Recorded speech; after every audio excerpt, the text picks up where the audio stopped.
Hare Krishna. So ಹಿಂದಿನ ವಿಡಿಯೋದಲ್ಲಿ ನಾವು ಆತ್ಮದ ಬಗ್ಗೆ ಇನ್ನಷ್ಟು ವಿಚಾರಗಳನ್ನ ತಿಳ್ಕೊಂಡ್ವಿ. ಇವತ್ತು ನಾವು ತುಂಬಾ ಮುಖ್ಯವಾದ ದೇಹದ ಬಗ್ಗೆ ತಿಳ್ಕೊಳ್ಳೋಣ. ಹಿಂದಿನ ವಿಡಿಯೋಲಿ ನಾವು ತಿಳ್ಕೊಂಡ್ವಿ ನಾವು ಆತ್ಮ ಅಲ್ಲ, ನಾವು ದೇಹ. ಸರಿ, ಈ ದೇಹ ಏನು?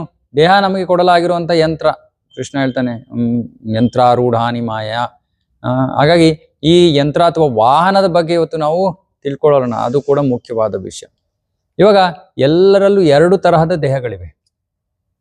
ಏನು? ಮೊದಲನೇದು ಸ್ಥೂಲ ದೇಹ, ಎರಡನೇದು ಸೂಕ್ಷ್ಮ ದೇಹ. ಮೊದಲು ಸ್ಥೂಲ ದೇಹದ ಬಗ್ಗೆ ತಿಳ್ಕೊಳ್ಳೋಣ. ಈ ಸ್ಥೂಲ ದೇಹ ಅಂದ್ರೆ ನಮ್ಮ ಕಣ್ಣುಗಳಿಂದ ನೋಡ್ಬಹುದಾದಂಥದ್ದು, ನಾವು ಕೈಗಳಿಂದ ಸ್ಪರ್ಶಿಸಬಹುದಾದಂಥದ್ದು, ಇದು ಸ್ಥೂಲ ದೇಹ. ಇವಾಗ ಈ ಸ್ಥೂಲ ದೇಹ ಅಂದ್ರೆ ನಮಗೆ ಇವಾಗ ಇಲ್ಲಿ ವಿಡಿಯೋನಲ್ಲಿ ಏನ್ ಕಾಣ್ತಾ ಇದ್ದೀವಿ, ಸ್ಥೂಲ ದೇಹ. ಈ ಸ್ಥೂಲ ದೇಹದಲ್ಲಿ 5 ಜ್ಞಾನೇಂದ್ರಿಯಗಳಿವೆ. ಅಂದ್ರೆ ಕಣ್ಣುಗಳು, ಕಿವಿಗಳು, ಮೂಗು, ನಾಲಿಗೆ, ಚರ್ಮ. ಮತ್ತೆ 5 ಕರ್ಮೇಂದ್ರಿಯಗಳಿವೆ, ಕೆಲಸ ಮಾಡೋ ಇಂದ್ರಿಯಗಳು. ಕೈಗಳು, ಕಾಲುಗಳು, ನಾಲಿಗೆ, ಬಾಯಿ, ಜನನಾಂಗ, ಗುದದ್ವಾರ. ಭಗವದ್ಗೀತೆಯಲ್ಲಿ ಕೃಷ್ಣ 7ನೇ ಅಧ್ಯಾಯದಲ್ಲಿ ಹೇಳ್ತಾನೆ, ಭೂಮಿರಾಪನೋಲೋ ವಾಯು ಕಮ್ಮನೋ ಬುದ್ಧಿರೇವಚ ಅಹಂಕಾರ ಇತಿ ಎಮ್ಮೆ ಭಿನ್ನ ಪ್ರಕೃತಿ ಅಷ್ಟದ. ಸೊ ಇಲ್ಲಿ ಹೇಳ್ತಾ ಇದ್ದಾನೆ, ಭೂಮಿ, ಆಪ ಅಂದ್ರೆ ನೀರು, ಅನಿಲ ಅಂದ್ರೆ ಬೆಂಕಿ, ವಾಯು ಅಂದ್ರೆ ಗಾಳಿ, ಆಕಾಶ. ಇದು 5 ಪಂಚಮಹಾಭೂತ. ಇದು ಜಡ ವಸ್ತುಗಳು, ಪಂಚಮಹಾಭೂತ. ಆಮೇಲೆ ಮನಸ್ಸು, ಬುದ್ಧಿ, ಅಹಂಕಾರ, ಇವು ಸೂಕ್ಷ್ಮ. ಸೊ ಈ 5 ಪಂಚಮಹಾಭೂತಗಳಿಂದ ಈ ಎಲ್ಲಾ ದೇಹಗಳು ಆಗಿರುವಂಥದ್ದು. ಅರೆ ಈ ಅಂಶಗಳು ಜಡವಾದವಾಗಿವೆ. ಜಡ ಅಂದ್ರೆ ಏನು? ಅವಕ್ಕೆ ಪ್ರಜ್ಞೆ ಇಲ್ಲ. ಪ್ರಜ್ಞೆ ಇಲ್ಲ ಅಂದ್ರೆ ಈ ದೇಹ, ಈ ಪಂಚಮಹಾಭೂತಗಳಿಂದ ಆಗಿರೋ ಈ ಜಡ ದೇಹ ನಿಜವಾಗಿಯೂ ಮೃತವಾಗಿದೆ. ಯಾಕಂದ್ರೆ ಅದರಲ್ಲಿ ಯಾವ ಪ್ರಜ್ಞೆಯೂ ಇಲ್ಲ. ದೇಹದಲ್ಲಿ ಯಾವ ಪ್ರಜ್ಞೆಯೂ ಇಲ್ಲ.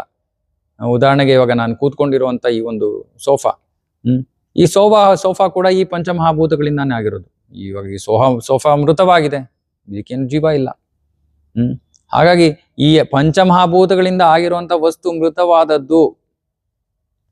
ಹಾಗಾದ್ರೆ ಈ ದೇಹ ಹೇಗೆ ಚಲಿಸ್ತಾ ಇದೆ? ನಾನು ಇವಾಗ ಮಾತಾಡ್ತಾ ಇದ್ದೀನಿ, ನನ್ನ ಕೈಗಳನ್ನ ಅಲ್ಲಾಡ್ಸ್ತಾ ಇದ್ದೀನಿ. ಈ ದೇಹಕ್ಕೆ ಕೆಲಸ ಮಾಡಕ್ಕೆ ಹೇಗೆ ಆಗ್ತಾ ಇದೆ? ಅದು ಮೃತವಾಗಿದ್ರೆ ಆ ದೇಹಕ್ಕೆ ಚಲಿಸೋಕೆ ಬೇಕಾಗಿರೋ ಶಕ್ತಿಯನ್ನ ಆತ್ಮ ಕೊಡ್ತಾ ಇದೆ. ಆತ್ಮ ಆಧ್ಯಾತ್ಮಿಕ ಕಿಡಿ. ಅದು ಆಧ್ಯಾತ್ಮಿಕ ಕಿಡಿ ಅಂದ್ರೆ ಅದು ಶಕ್ತಿಯ ಮೂಲ. ಅದು ದೇಹವನ್ನ ಪ್ರವೇಶ ಮಾಡಿದ ತಕ್ಷಣ ದೇಹಕ್ಕೆ ನಿರ್ವಹಿಸಕ್ಕೆ ಬೇಕಾಗಿರೋ ಶಕ್ತಿಯನ್ನ ಆ ಆತ್ಮ ದೇಹಕ್ಕೆ ಕೊಡುತ್ತೆ. ನಾವಿದನ್ನ ಆಗ್ಲೇ ಹಿಂದಿನ ವಿಡಿಯೋಗಳಲ್ಲಿ ನಾವು ಇದನ್ನು ಚರ್ಚಿಸಿದ್ದೀವಿ. ಇವಾಗ ಆಯುರ್ವೇದದ ಪ್ರಕಾರ ದೇಹ 3 ಅಂಶಗಳಿಂದ ಆಗಿವೆ. 3 ಅಂಶಗಳ ಚೀಲ ಅಂತ ಹೇಳ್ತಾರೆ. ಕಫ, ಪಿತ್ತ, ವಾಯು. ಮತ್ತೆ ದೇಹದಲ್ಲಿ ಚರ್ಮ ಇದೆ, ಮಾಂಸ, ರಕ್ತ, ಸ್ನಾಯು, ಕೊಬ್ಬು ಇತ್ಯಾದಿ ಎಲ್ಲ ಇದೆ. ಇವಾಗ ಈ 3 ಅಂಶಗಳು ಕಫ, ಪಿತ್ತ, ವಾಯು ಇವು ಸಮತೋಲನದಲ್ಲಿದ್ದಾಗ ಅದು ಆರೋಗ್ಯಕರ ಸ್ಥಿತಿ. ಅಸಮತೋಲನವಾದಾಗ ಅದು ರೋಗಕ್ಕೆ ಕಾರಣ. ಇವಾಗ ಅನಾರೋಗ್ಯವಾದಾಗ, ಹಾಗಾಗಿ ಆಯುರ್ವೇದವೇ ನಮಗೆ ನೈಸರ್ಗಿಕ ಚಿಕಿತ್ಸೆ. ಯಾಕೆ? ಆಯುರ್ವೇದ ಅಂದ್ರೆ ಇದು ವೇದದ ಉಪವೇದ ಅಂತಾರೆ. ಇದು ವೇದದ ಭಾಗ. ವೇದ ಸಕಲ ಜ್ಞಾನವಾಗಿರೋದ್ರಿಂದ ಭಗವಂತ ಸೃಷ್ಟಿಸಿರೋ ಈ ದೇಹವನ್ನ ಆರೋಗ್ಯಕರ ಸ್ಥಿತಿಯಲ್ಲಿ ಹೇಗಿಡಬೇಕು ಅನ್ನೋದು ಕೂಡ ಭಗವಂತ ಆಯುರ್ವೇದದಲ್ಲಿ ಕೊಟ್ಬಿಟ್ಟಿದ್ದಾನೆ. ಹಾಗಾಗಿ ಅದು ನೈಸರ್ಗಿಕ ಚಿಕಿತ್ಸೆ. ಇವಾಗ ಸರಿ, ಈ ದೇಹ ಇದೆ, ನಾವು ದೇಹ ಅಲ್ಲ, ಆತ್ಮ. ಸರಿ, ಈ ಆತ್ಮ ದೇಹವನ್ನು ಪ್ರವೇಶ ಮಾಡಿದ್ದ ಯಾವಾಗ? ಇದು ಬಹಳ ಮುಖ್ಯವಾದ ವಿಷಯ. ಒಬ್ಬ ಪುರುಷ ಮತ್ತು ಮಹಿಳೆ ಒಟ್ಟಿಗೆ ಸೇರಿದಾಗ ಪುರುಷನ ವೀರ್ಯ ಆ ಮಹಿಳೆಯ ದೇಹವನ್ನು ಪ್ರವೇಶ ಮಾಡುತ್ತೆ. ಇವಾಗ ಆ ವೀರ್ಯ ಮಹಿಳೆಯ ದೇಹವನ್ನು ಪ್ರವೇಶ ಮಾಡಕ್ಕಿಂತ ಮುಂಚೆ ಆ ವೀರ್ಯದೊಳಗೆ ಒಂದು ಆತ್ಮ ಏನಾದ್ರು ಪ್ರವೇಶ ಮಾಡಿದ್ರೆ ಆಗ ಗರ್ಭಧಾರಣೆ ಆಗುತ್ತೆ. ಆಗ ಆ ವೀರ್ಯ ಮತ್ತೆ ಅಂಡಾಣು ಇವೆರಡು ಕೂಡ ಬೆರೆತು ಒಂದು ಸ್ರವಿಸುವಿಕೆ ಆಗುತ್ತೆ, ಒಂದು ಸೆಕ್ರೀಷನ್ ಆಗುತ್ತೆ. ಆಗ ಆ ಆತ್ಮ ಪ್ರವೇಶ ಮಾಡಿದ್ರೆ ಆಮೇಲೆ ಆ ಸ್ರವಿಸುವಿಕೆಯಿಂದ ಒಂದು ಭ್ರೂಣದ ಬೆಳವಣಿಗೆ ಆಗುತ್ತೆ, ಎಂಬ್ರಿಯೋ. ಆಮೇಲೆ ಅದರಲ್ಲಿ ಜೀವನದ ಚಿಹ್ನೆಗಳು ಕಾಣಿಸ್ಕೊಳ್ಳುತ್ತವೆ, ಭ್ರೂಣ ಬೆಳೆಯುತ್ತೆ, ಅಂಗಾಂಗಗಳನ್ನ ಬೆಳೆಯುತ್ತವೆ. ಆಮೇಲೆ 7ನೇ ತಿಂಗಳಲ್ಲಿ, ಗರ್ಭಧಾರಣೆ 7 ತಿಂಗಳಲ್ಲಿ ಅದು ಪ್ರಜ್ಞೆಯನ್ನ ಪಡೆಯುತ್ತೆ. ತಾಯಿಯ ಗರ್ಭದಲ್ಲಿ ಮಗು 5 ಅಂಶಗಳಿಂದ ಮಾಡಲಾಗಿರೋ ಇದೇ ಸ್ಥೂಲ ದೇಹವನ್ನ ಪಡೆಯುತ್ತೆ. ಚಿಕ್ಕದಾಗಿರುತ್ತೆ ಆ ದೇಹ. ಆಗ ಈ ಎಲ್ಲ ವಿಷಯಗಳನ್ನ ಭಾಗವತ ಪುರಾಣದಲ್ಲಿ ಹೇಳಲಾಗಿದೆ. ತಾಯಿಯ ಗರ್ಭದಿಂದ ಹೊರಗೆ ಬರೋದು ಜನನ, ಆಗ್ಲೇ ಆತ್ಮ ದೇಹವನ್ನ ಪ್ರವೇಶ ಮಾಡಿದೆ. ಮತ್ತೆ ದೇಹವನ್ನ ಆತ್ಮ ಬಿಟ್ಟು ಇನ್ನೊಂದು ದೇಹಕ್ಕೆ ಪ್ರವೇಶ ಮಾಡೋದು ಮರಣ. ಹ್ಮ್. ಇವಾಗ ಸರಿ, ಆತ್ಮಕ್ಕೆ ದೇಹ ಸಿಕ್ತು. ಯಾವ ತರದ ದೇಹ? ಇದು ಬಹಳ ಮುಖ್ಯವಾದ ವಿಷಯ. ಹಿಂದಿನ ಜನ್ಮಗಳ ನಮ್ಮ ಪುಣ್ಯ ಪಾಪ ಕಾರ್ಯಗಳ ಮೇಲೆ ಮತ್ತೆ ನಮ್ಮ ಬಯಕೆಗಳ ಪ್ರಕಾರವಾಗಿ ಒಬ್ಬ ವ್ಯಕ್ತಿ ಒಂದು ನಿರ್ದಿಷ್ಟ ದೇಹವನ್ನ ಪಡಿತಾನೆ. ಕರ್ಮದ ಬಗ್ಗೆ ನಾವು ನಂತರ ಮಾತಾಡ್ತೀವಿ. ಈಗ ದೇಹದ ಅಗತ್ಯತೆಗಳು ಮತ್ತೆ ಬಯಕೆಗಳು. ಇವಾಗ ಸ್ಥೂಲ ದೇಹ ಅನ್ನೋದು ಹುಟ್ಟುತ್ತೆ, ಆಮೇಲೆ ಬೆಳೆಯುತ್ತೆ, ಉತ್ಪನ್ನಗಳನ್ನು ಸೃಷ್ಟಿ ಮಾಡುತ್ತೆ, ಸ್ವಲ್ಪ ಸಮಯದವರೆಗೆ ಇರುತ್ತೆ, ನಂತರ ಕೊಳೆಯುತ್ತೆ, ಆಮೇಲೆ ಕಣ್ಮರೆ ಆಗುತ್ತೆ. ಇದು 6 ಬದಲಾವಣೆಗಳು ದೇಹಕ್ಕೆ ಸಂಬಂಧಿಸಿದಂತೆ. ದೇಹ ಶಾಶ್ವತವಲ್ಲ, ಅಂತಿಮವಾಗಿ ದೇಹ ಧೂಳು ಅಥವಾ ಬೂದಿ ಆಗುತ್ತೆ.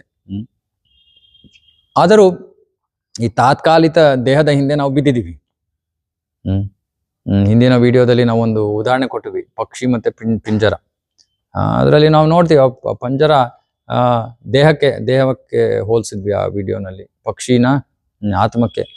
ನಾವು ಹಗಲು ರಾತ್ರಿ ಈ ತಾತ್ಕಾಲಿಕ ದೇಹವನ್ನ ಉತ್ತಮ ಸ್ಥಿತಿಯಲ್ಲಿ ಇಡೋದಕ್ಕೆ ನಾವು ಶ್ರಮಿಸ್ತಾ ಇದೀವಿ, ಕಷ್ಟಪಡ್ತಾ ಇದೀವಿ. ಬೆಳಗ್ಗೆಯಿಂದ ರಾತ್ರಿವರೆಗೆ ನಾವು ಮಾಡೋ ಚಟುವಟಿಕೆಗಳು ಯಾವುವು?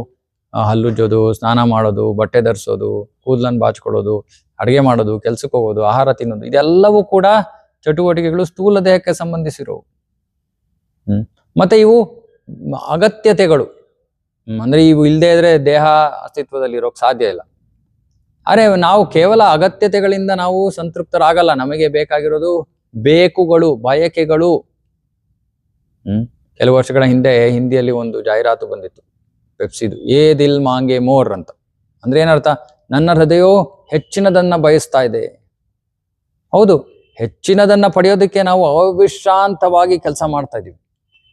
ಆದ್ರೆ ನಾವು ಎಷ್ಟೇ ಕಷ್ಟಪಟ್ಟರು ಕೂಡ ಕಾಲಾನಂತರದಲ್ಲಿ ಬಟ್ಟೆಗಳು ಸವದಿ ಹೋಗುವಂತೆ ದೇಹವು ಕೂಡ ಸವದು ಹೋಗುತ್ತೆ. ಅದನ್ನು ನಾವು ಬಿಟ್ಟು ಹೋಗ್ಬೇಕಾಗತ್ತೆ. ಹಾಗಾಗಿ ಕೇವಲ ಈ ಬಯಕೆಗಳ ಹಿಂದೆ ಓಡೋದ್ರಲ್ಲಿ ಅರ್ಥ ಇಲ್ಲ.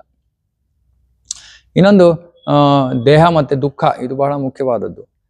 ಧರ್ಮ ಗ್ರಂಥಗಳು ದೇಹವನ್ನ ವ್ಯಾಧಿ ಮಂದಿರ ಅಂತ ಕರೀತಾರೆ. ವ್ಯಾಧಿ ಅಂದ್ರೆ ರೋಗ, ಮಂದಿರ ಅಂದ್ರೆ ಪೂಜಾ ಸ್ಥಳ. ಕೃಷ್ಣ ಮಂದಿರ ಅಂದ್ರೆ ಕೃಷ್ಣನ ಪೂಜಿಸೋ ಸ್ಥಳ. ವ್ಯಾಧಿ ಮಂದಿರ ಅಂದ್ರೆ ರೋಗ ಪೂಜಿಸಲ್ಪಡೋ ಸ್ಥಳ. ರೋಗವನ್ನ ಈ ದೇಹದಲ್ಲಿ ಪೂಜಿಸಲಾಗುತ್ತೆ. ಅಂದ್ರೆ ನಮ್ಮ ಹಿಂದಿನ ಕರ್ಮದ ಪ್ರಕಾರ ನಮಗೆ ದೈಹಿಕ ಮತ್ತು ಮಾನಸಿಕ ತೊಂದರೆಗಳು ಈ ದೇಹದ ಮೂಲಕ ಲಭ್ಯವಾಗುತ್ತೆ. ಹಾಗಾಗಿ ದೇಹ ನಮ್ಮ ತೊಂದರೆಗೆ ಕೂಡ ಕಾರಣ. ಇದು ಸ್ಥೂಲ ದೇಹದ ಬಗ್ಗೆ ಆಯ್ತು. ಈಗ ಸೂಕ್ಷ್ಮ ದೇಹ. ಸೂಕ್ಷ್ಮ ದೇಹದಲ್ಲಿ 3 ಭಾಗ ಇದೆ: ಮನಸ್ಸು, ಬುದ್ಧಿ ಮತ್ತೆ ಹುಸಿ ಅಹಂಕಾರ. ಹುಸಿ ಅಹಂಕಾರ. ಮೊದಲು ಅಹಂಕಾರ ಅಂದ್ರೆ ಏನಂತ ತಿಳ್ಕೊಳ್ಳೋಣ. ಅಹಂಕಾರ ಅಂದ್ರೆ ಗುರುತು. 2 ತರಹದ ಅಹಂಕಾರ ಇದೆ: ನಿಜವಾದ ಅಹಂಕಾರ, ಹುಸಿ ಅಹಂಕಾರ ಅಥವಾ ಸುಳ್ಳು ಅಹಂಕಾರ. ನಿಜವಾದ ಅಹಂಕಾರ ಅಂದ್ರೆ ಏನು? ನಾನು ಆತ್ಮ ಅನ್ನೋದು ನಿಜವಾದ ಅಹಂಕಾರ ಅಥವಾ ನಿಜವಾದ ಗುರುತು. ಆಗ್ಲೇ ನಾವು ತಿಳ್ಕೊಂಡ್ವಿ ಇದನ್ನ. ನಾವು ಭಗವಂತನ ಅಂಶಗಳು. ಕೃಷ್ಣ ಹೇಳ್ತಾನೆ, ಮಮೈವಾಂಶೋ ಜೀವಲೋಕೆ ಜೀವಭೂತ ಸನಾತನ. ಮತ್ತೆ ನಾವು ನಿಜವಾಗಿಯೂ ಕೃಷ್ಣನ ಸೇವಕರು. ಇದು ನಮ್ಮ ಸಂಪೂರ್ಣ ನಿಜವಾದ ಗುರುತು. ಇವಾಗ ಹುಸಿ ಅಹಂಕಾರ ಅಂದ್ರೇನು? ನಾನು ಈ ದೇಹ ಅನ್ಕೊಂಡು ಜೀವಿಸೋದು ಹುಸಿ ಅಹಂಕಾರ. ಯಾಕಂದ್ರೆ ಇದು ನಮ್ಮ ನಿಜವಾದ ಗುರುತಲ್ಲ ಅಲ್ವಾ? ಈ ಜನ್ಮದಲ್ಲಿ ನಾವು ಈ ಯಾವುದೋ ಒಂದು ತಾತ್ಕಾಲಿಕ ದೇಹವನ್ನ ಪಡ್ಕೊಂಡಿದೀವಿ. ಆ ದೇಹಕ್ಕೆ ಸಂಬಂಧಿತವಾಗಿ ಒಂದು ಹೆಸರಿದೆ, ಒಂದು ತಂದೆ ತಾಯಂದಿರಿದ್ದಾರೆ, ಸಂಬಂಧಿಕರಿದ್ದಾರೆ, ಎಲ್ಲೋ ಒಂದ್ ಕಡೆ ಯಾವುದೋ ಒಂದು ಮನೆ ಇದೆ, ಎಲ್ಲೋ ಹುಟ್ಟಿದೀನಿ, ಯಾವುದೋ ಒಂದು ಊರಿದೆ, ಯಾವುದೋ ಕೆಲಸದಲ್ಲಿ ತೊಡಗಿದೀನಿ, ಇತ್ಯಾದಿ ಇತ್ಯಾದಿ ಇತ್ಯಾದಿ. ಇವೆಲ್ಲವೂ ಕೂಡ ತಾತ್ಕಾಲಿಕ.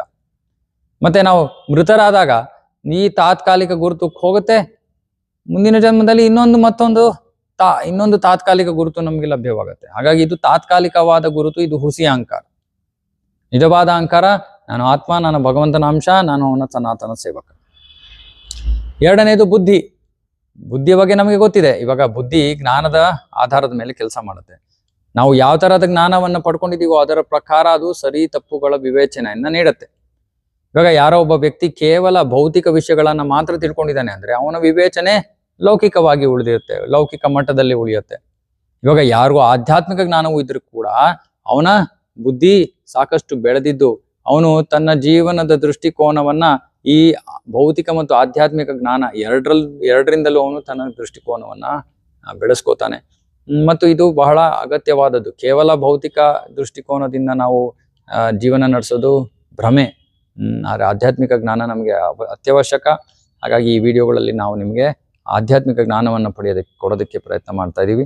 ನಂತರ ವಿಡಿಯೋಗಳಲ್ಲಿ ನಾವು ಈ ಸೂಕ್ಷ್ಮ ದೇಹದ 3ನೇ ಭಾಗ ಮನಸ್ಸು, ಅದರ ಬಗ್ಗೆ ನಾವು ಸವಿಸ್ತಾರವಾಗಿ ಹಲವು ವಿಡಿಯೋಗಳಲ್ಲಿ ನಾವು ಚರ್ಚೆ ಮಾಡ್ತೀವಿ. ಇವತ್ತಿಗೆ ಇಲ್ಲೇ ಮುಗಿಸೋಣ. ಹರೇ ಕೃಷ್ಣ.